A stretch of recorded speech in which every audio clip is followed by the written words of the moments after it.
Hello everyone, welcome back to Yeet's Mind. Hi, my name is Yeet, and if you are new to this channel, I'm a writer who is trying to write stories while simultaneously making her psychology degree useful.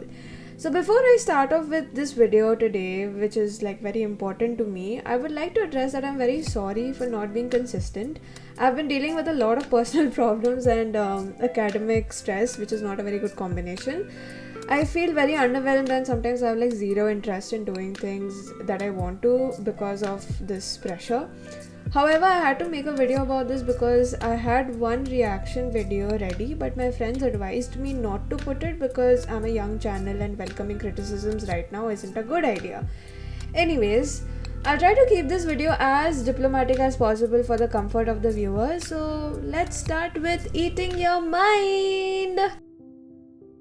Feminism, what means to me is equal rights. The word throws off people very quickly because the word sounds like it came from the word femininity, which again relates to women or females in general.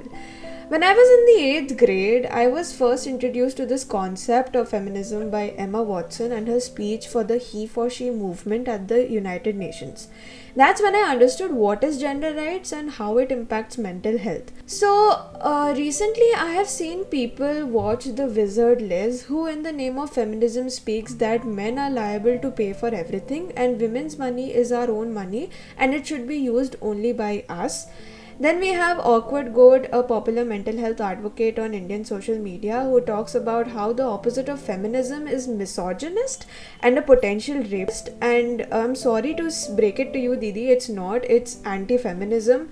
Then there are cases such as the Blue Drum case, the Atul Subhash case, the countless rape cases, the Tilotoma case, which happened in Kolkata, which still hasn't been resolved, by the way.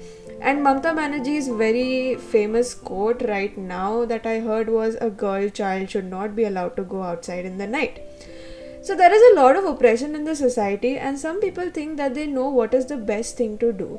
They dictate rules to us like these are some absolute truths that we need to follow and the society should, uphold. And that in some essence is authoritarian and completely ridiculous. Feminism, if you don't understand this term, is equal rights. That means men and women should be paid equally and given the same opportunities. And there are more to it. So, because of feminism, there are a lot of movements, and some people benefit from these movements, such as the Beti Bachao, Beti Padhao, and all that. And there are ignorant people who really don't care and just want to become a housewife. Trust me, I've seen both the extremes.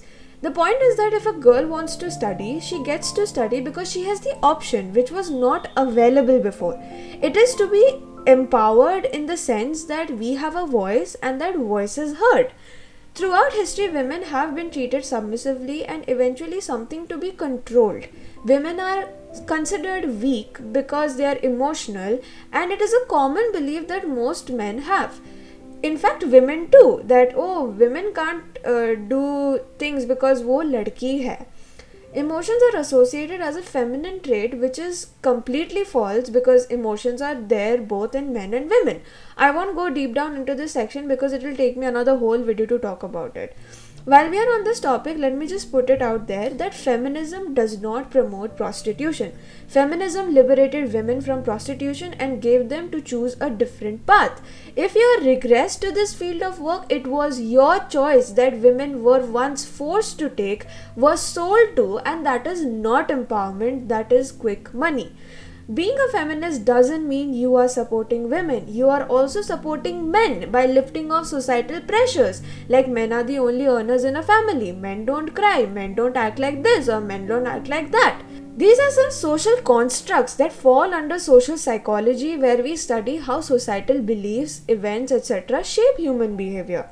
A male who was brought up to believe that a woman is submissive and has seen male figures around him hit or abuse or be violent towards women will learn to hit his own wife and daughter.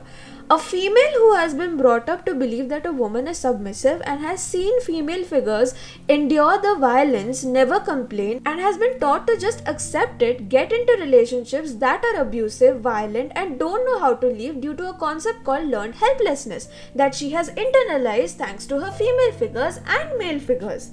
it will take years for us to progress if we keep going back and forth and keep fighting between us, where we all are working to create a solution for a sustainable and happy futures. We all need each other's opinions regardless of being a male or female.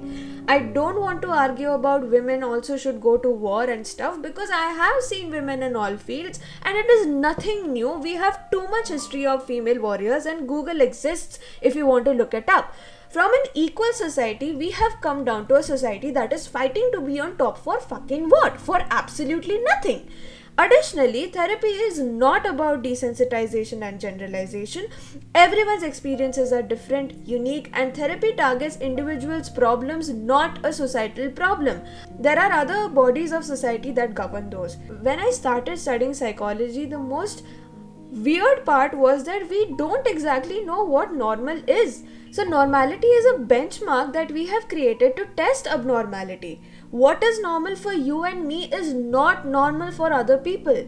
Be critical thinkers, be wise, be a equalist if you don't want to call yourself a feminist. Know what is wrong and what is right. Misinformation can only take you so far till it destroys you and the people around you. That is why we are educated and we should speak up to clear these kinds of misinformation. That's all from my side. I'll see you all in another video and take care. Bye bye.